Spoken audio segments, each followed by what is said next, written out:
Hinawakan niya ang kamay nito at dinala sa kanyang mga labi. It's okay, really. We will do fine.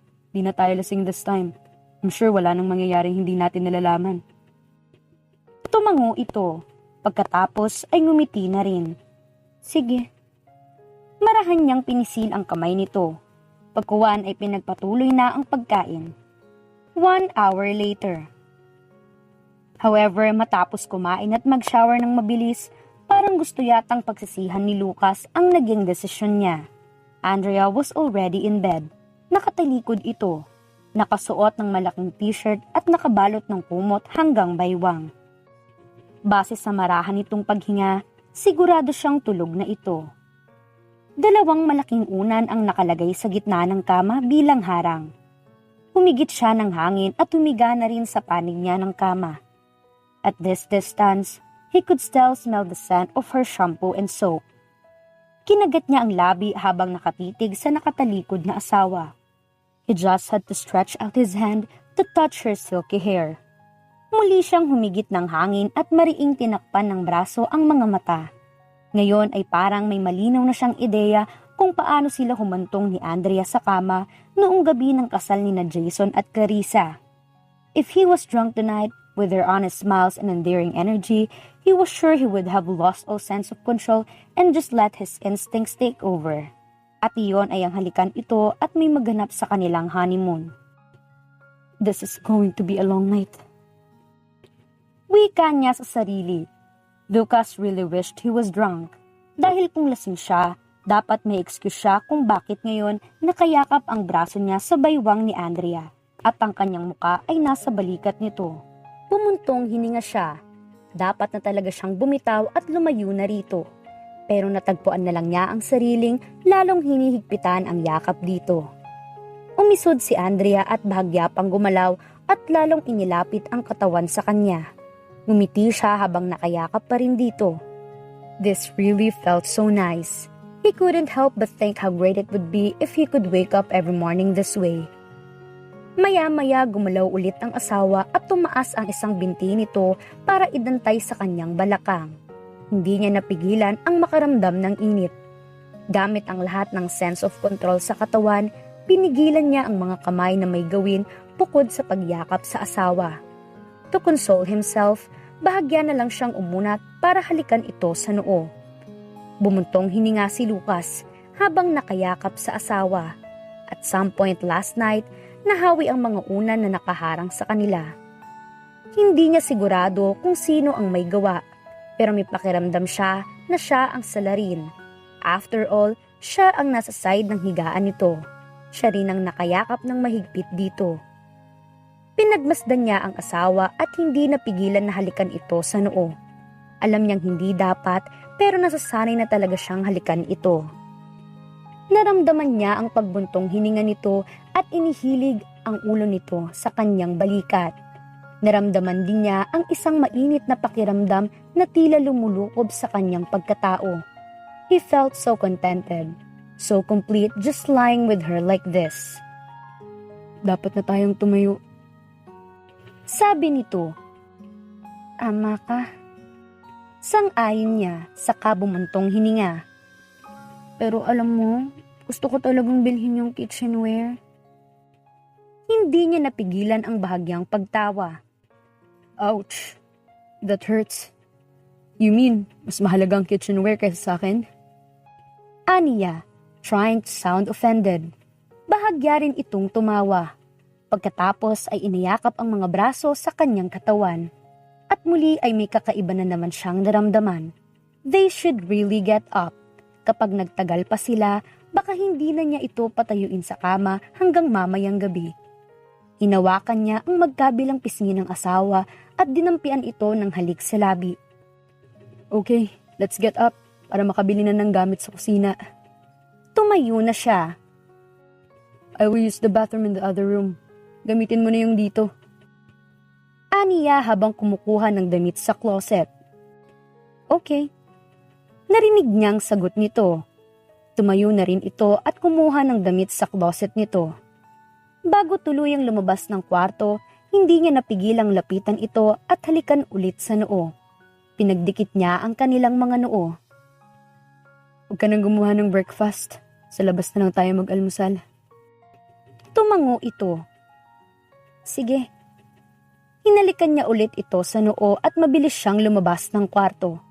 Pagdating sa banyo, tinodo niya ang lamig ng shower. Tumapat doon at nagbabad sa halos nagyayelong tubig sa loob ng 5 minuto. Paano mo nagawang magluto kahapon kung ganito pala karami ang kulang sa kitchen ko? Hindi makapaniwalang tanong ni Lucas sa asawa nang kumuha ito ng ilang gamit sa kusina. Sa kanilang cart, naroon ang ilang frying pan, baso, plato at kung ano-ano pa. They had at least taken one type of item from every shelf in the kitchen section. Well, what can I say? Galing lang talaga ako. Nakangiting tugon ni Andrea. Hindi niya napigilan ang bahagyang pagtawa. Madiskarte lang talagang asawa ko. Dapat lang. Effort talagang magluto sa kitchen mo. Anyway, ilang taon ka na ba sa pad mo? May frying pan at paghati sa tinapay wala ka. Nagkibit balikat siya. Well, actually, ngayon naalala ko na. Di nga pala talaga ako bumili ng gamit sa kusina. Sa labas din ako lagi kumakain kaya hindi ko napansin na wala pala ako ng mga yan. Nanlaki ang mga mata ni Andrea. Rich kids ka talaga. Ang gastos mo naman. Saka malamang di rin healthy kinakain mo. He rolled his eyes. Sanay lang talaga ako lalo na mag-isa ako sa bahay. Huminto ang asawa sa gitna ng aisle. What's wrong? Napakunot noon na usisa niya. Humigit ito ng hangin. Do you own this place? Tumango siya. Yes. Sabihin mo sa manager na ayusin yung pagkakalagay ng mga items. Tingnan mo, nandito yung pangmasa sa ihawan. Dapat sinama na lang ito dun sa mga pang-bake na gamit. Nakakalito minsan. Ang hirap hanapin ng mga kailangan. Pahayag ni Andrea habang tumitingin ng mga kutsara. At saka advice lang ha. Although siguro alam mo naman na to. Di naman ito applicable sa lahat ng namimili kagaya na lang sa akin. Pero madalas yung unang nahagilap ng mata ang kinukuha ng customer. Kaya kapag sale na ganito, dapat nilalagay din yung mga hindi sale na item sa shelf na naka-eye level ng customers. Para kahit na ang pinunta lang nila doon ay ang bumili ng sale items, baka mapabili na rin sila ng mga items na hindi sale dahil yun ang una nilang nakita. Ganon si ate at mama minsan. Tinatamad kasi maghanap o kaya masyadong nagmamadali. Tricky, but that's life. Kumuha ito ng 1 dosenang pares ng kutsara at inilagay iyon sa cart. He stared at her for 1 full second. Maya-maya ay mabilis niyang kinuha ang cellphone at tinawagan ng assistant. Ami. Aniya pagsagot nito ng tawag. I-check mo nga yung arrangement ng shelves and items at saka ang main layout ng store natin sa Antipolo. Kumuha ka ng consultant para dun. I have a feeling that we might be just missing the basics here. Contact me tonight for the results. Nakita niyang kunot noong nakatingin sa kanya ang asawa. Ano yun? Untag nito. Nakangiting hinawakan niya ito sa magkabilang pisngi at mabilis na hinalikan sa labi. I think you just saved at least 10 employees in my store. Lalo itong napakunot noo. Nanatili siyang nakangiti. What you said were basic marketing and consumer psychology. This is already my bread and butter. Pero minsan kapag sobra kang busy sa isang field, hindi maiwasang may mga bagay-bagay nang nakakalagpas sa amin. We've been focusing on bigger possible problems of the store like location, competition, promotions. Pero ngayon na sinabi mong tungkol sa simpleng problema ng pagkakalagay ng maayos ng mga items, na-realize ko na tama ka. Baka pagkakaayos lang ng mga items ang main problem ng store namin sa Antipolo. Matagal na kasing hindi kami nakakakuha ng interior designer at industrial engineer para sa layout at ergonomics ng lugar na yun. We're still not sure. Pero mamayang gabi baka makakuha ko ng results galing kay Ami. Mahabang paliwanag ni Lucas. That's great. Sana nga maayos niyo ng problema. He kissed her forehead. Yeah, I hope so.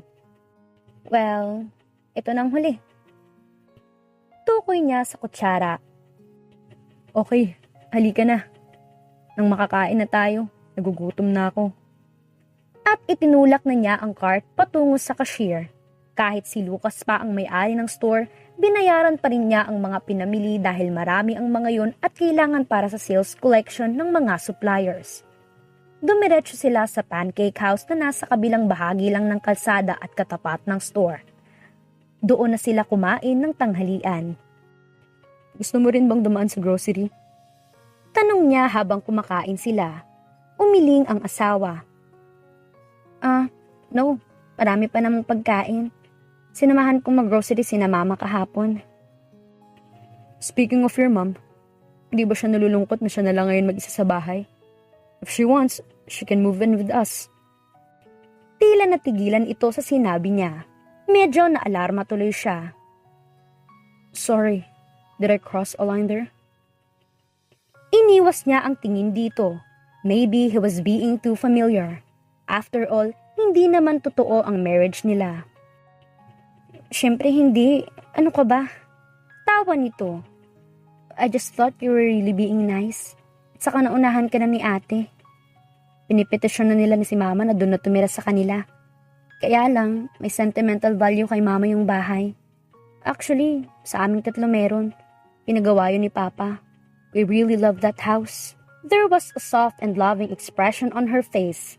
Sa kabilang banda, nakaramdam siya ng inggit sa bahay ng pamilya ng asawa. Will she ever look that way when thinking of him? He smiled at her. Anyway, yung asong gusto mong ampunin, nakausap mo na ba yung may-ari?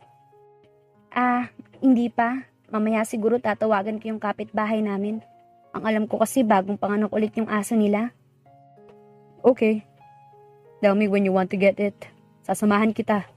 Kinabig ni Lucas si Andrea sa batok at marahang hinalikan sa noo. Siya ba? Sigaw ng isang boses babae sa likuran nila. Siya ba yung nabalitaan kung pinakasalan mo, Lucas? Nagulat siya at napatingin sa likuran niya. Natagpuan niya ang sariling nakatingin sa isang matangkad at mestiza na babae. Pulang-pula ang mukha nito sa galit. It was Danica, ang last girlfriend niya bago magpakasal kay Andrea. Luhaan ang maganda nitong muka. He was sure she practiced that in the mirror. Napailing siya. Ayaw niyang makita ito ni Andrea. He didn't want his wife to go through this. For one, may bad impression na ang asawa tungkol sa image niya. Ayaw niyang madagdagan pa. Kung kaya niya, ayaw niya talagang makita nito ang side na iyon ng buhay niya. Tumayo si Lucas para awatin ang dating nobya. Danica, huwag kang mag-iskandalo dito. How could you? I thought we love each other. Madrama nitong saad. How could you do this to me? Pinagtitinginan na sila ng mga tao na naroon din sa pancake house. Mahilig talaga sa drama ang babaeng ito. Iyon talaga ang isa sa mga dahilan kaya wala pang isang linggo ang kanilang relasyon ay hiniwalayan na niya kaagad ang dalaga. Danica, stop this. You're such a loser. Sigaw nito. Manluloko ka? Marahas siya nitong sinampal sa pisngi. Nagkamali ako na minahal kita.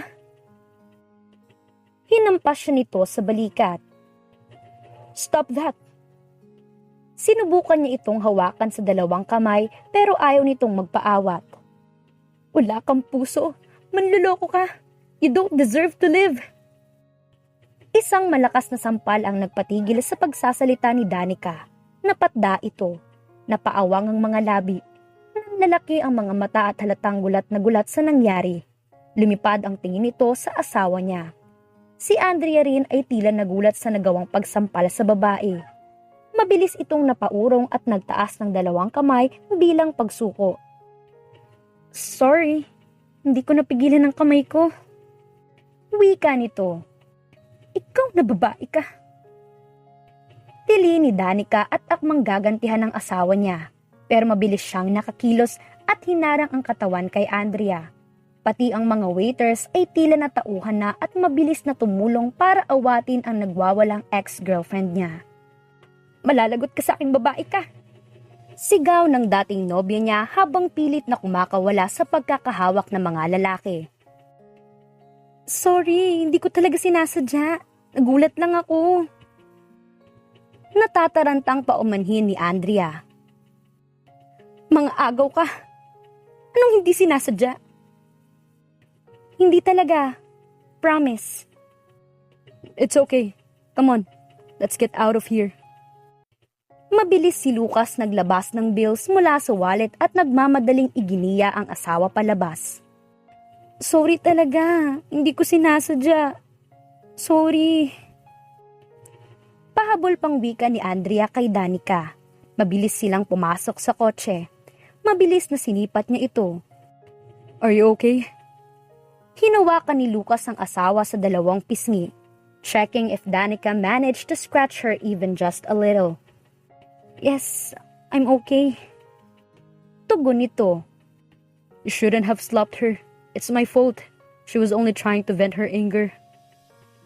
Alam ko. Sang-ayon nito. Hindi ko talaga sinasadya. Hindi talaga. Di ko napigilan ang sarili ko. Giit nito. It was such a lame excuse. Pero sa kung anong dahilan, 99% siyang naniniwala na totoo ang sinabi nito. Why did your hand slip? Aniya, nakahawak pa rin sa dalawang pisngi nito. Hindi ko rin alam. Sigurado akong totoong mga sinabi niya. Sigurado rin akong dapat ka talagang sampalin.